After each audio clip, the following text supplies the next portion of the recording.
नाज़रीन, मियाँ ताहिर हाज़िर खिदमत। मैं आज आपको Pakistan navy versus Indian navy, अच्छा ये ज़रूरत क्यों पेश आई है, ये भी मैं आपको आगे जाके बताऊंगा।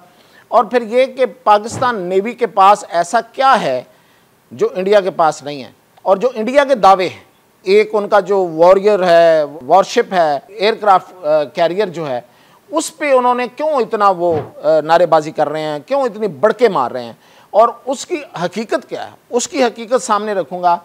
और फिर ये कि पाकिस्तान नेवी की पूरी फोर्स, पूरी ताकत जितनी मुझे पता चल सकी है वो मैं आज आपको बताऊंगा कि पाकिस्तान के पास कितने नेवल वॉरशिप्स हैं और कितनी पाकिस्तान के पास जो है वो सबमरीन है, कौन कौन सा मिसाइल हमारे पास है नेवी में, और हम किन तैयारों से उनको सपोर्ट करते हैं नेवी की फ़ोर्स को। और फिर यही नहीं है बल्कि ये कि पाकिस्तान के पास एयर डिफेंस सिस्टम कौन सा है और इसके मुकाबले में इंडिया के पास क्या है। तो ये सारी चीज़ें मैं आज आपको बताता हूँ, इसका जायज़ा लेते हैं। देखिए ये क्यों ज़रूरत महसूस हुई है, इसलिए कि भारत की तरफ से बढ़के आ रही हैं कि इस बार हम नेवी की तरफ से आएंगे और पता नहीं क्या कर देंगे, जो जो उनके मुंह में आता है। आपको पता है कि वो तबाही और बर्बादी के अलावा तो उनके पास है कुछ नहीं है। पाकिस्तान ने कभी ना तबाही की बात की ना बर्बादी की बात की। ये आज की रिसेंट हिस्ट्री भी इस चीज़ की गवाह है कि जब इंडियन एयरफोर्स ज़मीन पर थी तो पाकिस्तान ने जाके वहाँ तबाही नहीं की है, सिर्फ उतना ही जवाब दिया जो उनके लिए ज़रूरी था। जितनी उन्होंने जारहियत की थी उससे डबल जवाब दे के वापस आ गए, वरना मलिया मेट कर देते, सफाया कर देते, नहीं किया। इसलिए कि तबाही और बर्बादी हमारा मतमा नज़र नहीं है, जियो और जीने दो की बिना पे हम चलते हैं। अब बात इसकी जायज़ा लेते हैं कि ये जो विक्रांत पे खड़े हो के राजनाथ ने कोई बड़े वहाँ फ़ोटो खिंचवाई है और ग्रुप फ़ोटो है, और उसमें और उसके बाद उन्होंने इंडिया में जो नारे मारे हैं राजनाथ समेत बाकी ऑफिशियल्स ने भी, वो खुदा का खौफ करे, वो अपनी ताकत को पहचाने। पहले एयरफोर्स के बारे में भी यही बात थी, और मैंने उस वक्त एयरफोर्स डोमिनेंस पाकिस्तान की बताई थी, एयर डोमिनेंस बताई थी, जब जंग का नामो निशान भी नहीं था। और मैंने उस वक्त ये साबित कर दिया था कि पाकिस्तान जो है वो एयरफोर्स के लिहाज से इंडिया से बहुत बढ़तर है। कोई मान ही नहीं रहा था उस वक्त, भारतीय हमारे जो मुझे देखते हैं उन्होंने वो मेरा ट्रोलिंग की और मजाक उड़ाया। आज देख लिया सब कुछ। तो इसी तरह अब मैं जो बताने जा रहा हूँ इसको संभाल के रखिएगा। खुदा न खास्ता अगर भारत वाले कोई मिस एडवेंचर करते हैं तो फिर देखिएगा कि ये सब कुछ होता है, बल्कि इससे ज़्यादा हो सकता है। तो वो क्या है? सबसे पहले तो पाकिस्तान के पास कोई वॉरशिप कैरियर नहीं है बहुत बड़ा, सीधी सी बात, ये ठीक है बात। लेकिन क्या क्या है, हमारे पास एक तुगरल फ्रिगेट्स हैं। ये छोटे जहाज़ होते हैं, बड़े लीथल होते हैं, बड़ी तेज़ी से ये मूव करते हैं। और इनके ऊपर क्या होता है, इनके ऊपर जदीद तैयारे भी होते हैं और हैं। और फिर ये पाकिस्तान के पास जो तुगरल वाले हैं ये स्टेल्थ टेक्नोलॉजी है, यानी कि ये नज़र भी नहीं आएंगे कहीं इसको राडार नहीं पकड़ सकेगा। और इस पे सबसे आला और सुपीरियर राडार और सेंसर्स लगे हुए हैं और जदीद तरीन गन्स हैं। इसके अलावा मॉडर्न हेलीकॉप्टर है हमारे पास। जी, मैं जब मॉडर्न कह रहा हूं तो मैं आगे जाके इसका मुकाबला करूंगा कि कौन से उनके पास हैं, हमारे पास मॉडर्न। और सबसे बड़ी बात CM-302 मिसाइल्स, इसका तारफ आगे जाके कराऊंगा कि ये क्या चीज़ है। अच्छा जी, इसके बाद पाकिस्तान के पास 4 PN खैबार 4 जहाज़ हैं नेवी के, जो पाकिस्तान और तुर्की ने मिलकर बनाए, और जदीद तरीन इस पे क्या क्या नहीं है। और आपको पता है कि तुर्की की नेवी कैसी है, उन्होंने इसको डिस्ट्रॉयर्स कहते हैं, तबाह करने वाले। अच्छा जी, और फिर सबसे बड़ी बात 054 डिस्ट्रॉयर, इस वक्त दुनिया का जो बेहतरीन डिस्ट्रॉयर है ना, जो अमेरिका के पास भी नहीं है, जो ये जो शिप है, नेवल शिप, वॉरशिप, वो 055 है, और ये उससे सिर्फ एक दर्जा नीचे है, 054। ये मैंने बताया आपको कि ये अमेरिका के पास भी नहीं है। इसने चाइना को अमेरिका पर बर्तरी दे दी हुई है, सुपीरियरिटी है समुद्रों में चाइना की इसके साथ। और पाकिस्तान को 054 पाकिस्तान के पास हैं, हमारा एयर डिफेंस सिस्टम देखें, air defence system integrated, collaborated, कोई अलहदा से लेके नहीं आए कि एक चीज वहां से ले ली एक वहां से ले ली। ये 054 के साथ चाइना से ही लिया हुआ HQ-16B। अब ये इसकी 40 से 70 किलोमीटर इसकी रेंज, कोई चीज इसकी नजर से बच नहीं सकती, कोई चीज इसके होते हुए हिट नहीं कर सकती। ये वो एयर डिफेंस सिस्टम।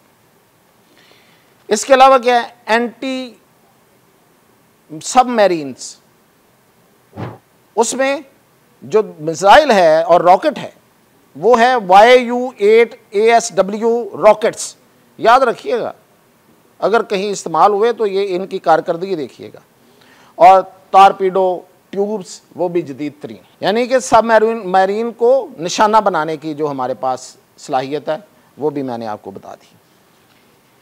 और क्या है, और इससे भी बड़ी चीज़ वो है होंगोर सबमरीन। 4 पाकिस्तान को ने हासिल कर ली हैं, इन चाइना के साथ को प्रोडक्शन में ये बनाई थी, ये चाइना और पाकिस्तान ने मिलकर बनाई हैं।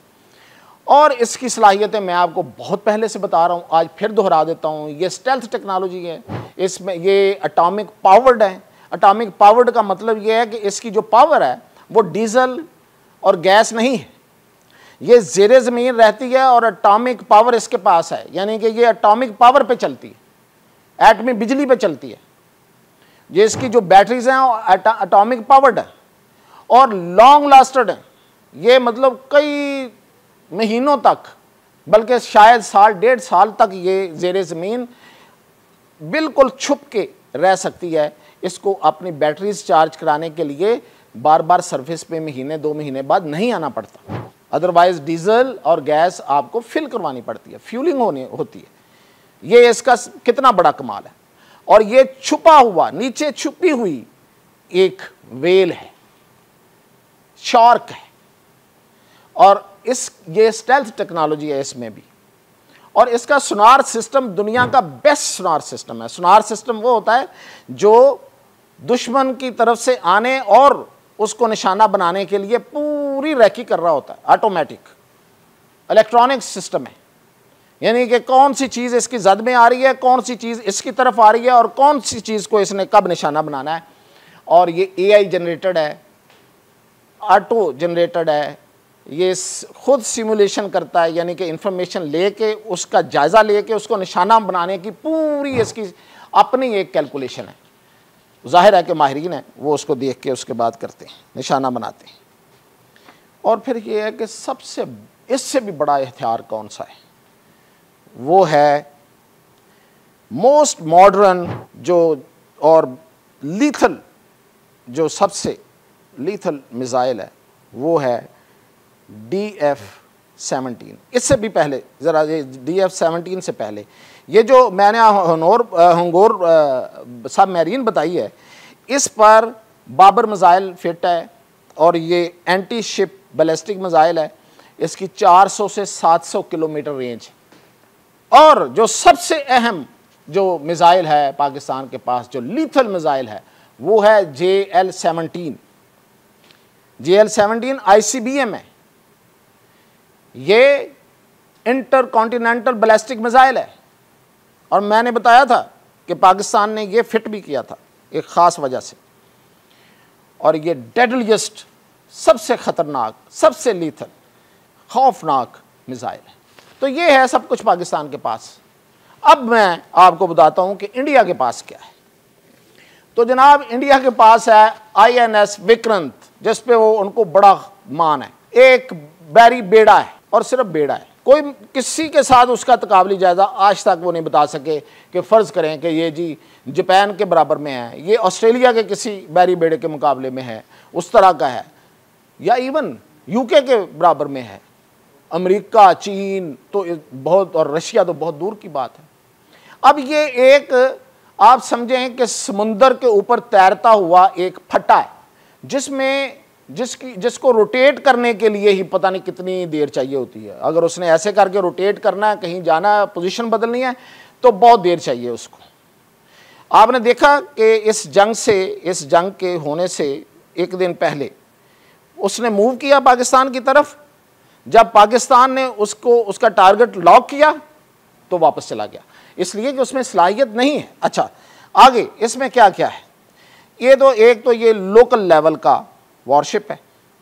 इसके ऊपर जो तैयारे हैं, जो इसकी खासियत होनी चाहिए, सलाहियत होनी चाहिए कि इसके ऊपर तैयारे हैं, ये एक लॉन्चिंग पैड है कि यहाँ से तैयारा उड़ेगा और वो जाके स्ट्राइक करेगा फाइटर जेट। वो कौन से हैं? वो हैं MiG-29 के। सबसे ज़्यादा एक्सीडेंट्स भारत में किस तैयारे के हुए हैं? कौन से तैयारे सबसे ज़्यादा गिरे हैं? राफेल से पहले बहुत ज़्यादा कौन से? MiG-29। यस, ये वही तैयारे हैं। और ये तैयारे सिर्फ, और ये जो विक्रांत है ये सिर्फ इन्हीं तैयारों के लिए है। इससे हैवी तैयारे आएंगे तो ये विक्रांत के ऊपर ये नहीं, वो ना लैंड कर सकेंगे ना वहाँ से फ्लाई कर सकेंगे। बाय द वे, इंडिया ने राफेल M जो हैं, जो नेवल मकसद के लिए हैं, वो भी ऑर्डर किए हुए हैं 40, पता नहीं 7 अरब 41 करोड़ के डॉलर के। तो वो भी आ जाएंगे तो वो इस पे नहीं चल सकेंगे। अच्छा जी, और ये कि इसके स्लो रोटेट रेट, मैंने जैसे बताया, रोटेट नहीं कर सकता जल्दी से, और इसके ऊपर हैवी एयरक्राफ्ट ऑपरेट नहीं कर सकते। इसके जो हेलीकॉप्टर हैं जो इससे उड़ते हैं वो बहुत ही फारग किस्म के हैं, इनके अपने, भारत के अपने बने हुए हैं, HAL कहलाते हैं वो। अच्छा जी, और इसका जो डिफेंस सिस्टम है वो इंटीग्रेटेड नहीं है, वो कहीं खुशकी पे पड़ा होता है, वो इसके ऊपर नहीं है। और फिर इसको सेव कौन करता है? इसकी हिफाजत कौन करता है? वो कुछ शिप्स, छोटे छोटे शिप्स इसकी हिफाजत करते हैं और हेलीकॉप्टर इसकी हिफाजत करते हैं। यानी कि इसके पास अपना इंटीग्रेटेड एयर डिफेंस नहीं है, वो खुशकी पे होगा और ये उसके इर्द गिर्द समंदर के अंदर इसको कुछ छोटे छोटे शिप्स करेंगे और या फिर हेलीकॉप्टर करेंगे। और इसके अलावा ये रिलाय करता है जो इसके एस्कॉर्ट शिप्स हैं। फिर इसके जो ये इसकी वल्नरेबिलिटी क्या है, ये किस तरह से पाकिस्तान के लिए बड़ा आप कहें कि इजी प्रे है, आसान शिकार है। वो इस तरह से है कि इस पर जो मिसाइल पाकिस्तान, मैंने कहा था ना कि आगे जाके बताऊंगा, मिसाइल CM-302 और DF-21D, इसका कोई इसके पास तोड़ नहीं है। इसको मिसाइल आता हुआ पता भी नहीं चलता कि मिसाइल आ रहा है, क्योंकि एयर डिफेंस सिस्टम नहीं है, कोई रडार इतने हैवी नहीं है इसके पास। और ये जाके अगर हिट किए तो इसकी तबाही के अलावा कुछ और नहीं है। ये इतने जदीद मिसाइल हैं कि दुनिया इनको मानती है। और फिर ये कि ये अभी तक इस जहाज़ को ऑपरेट करने के लिए, फुली ऑपरेट करने के लिए इंडियंस की अभी तक पूरी ट्रेनिंग नहीं हुई।